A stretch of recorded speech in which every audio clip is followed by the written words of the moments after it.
तोरणा म्हणजे प्रचंडगड महाराजांनी जिंकला, पण यावर थांबतील ते राजे कसले. त्यांनी कोंढाणा आणि पुरंदरही जिंकला. हे फक्त विजय नव्हते, तर शत्रूला दिलेलं आव्हान होतं. त्यांची नजर होती ती तोरण्यासमोरच्या मुरुम देवाच्या डोंगरावर. तसं बघायला गेलं तर हा डोंगर खूप उंच आणि भक्कम होता. या किल्ल्यावरती पद्मावती, सुवेळा, संजीवनी अशा 3 माच्या आणि किल्ल्याच्या मध्यभागी एक भक्कम असा बाले किल्ला होता. हा किल्ला म्हणजे साहस आणि निसर्गाचा जणू संगमच.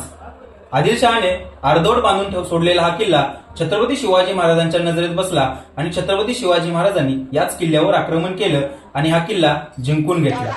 तो किल्ला म्हणजे स्वराज्याची पहिली राजधानी राजगड. याच राजगडानं अनुभवली स्वराज्याची 25 वर्ष. याच राजगडानं अनुभवली स्वराज्य विस्ताराची कहाणी. याच राजगडानं पाहिला स्वराज्याचा विस्तार. याच राजगडानं पाहिला आया बहिणींची अब्रू वाचवणारा राजा.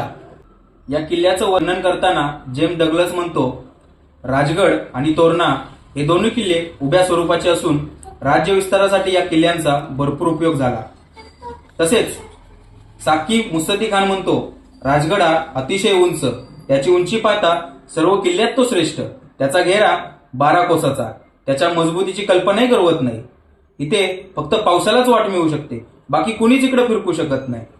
तसेच मोहम्मद असीम खाली खान म्हणतो, हा किल्ला प्रचंड मोठा, शत्रूला एका वेळी 4 बाजूनी वेढा घालणं अशक्य.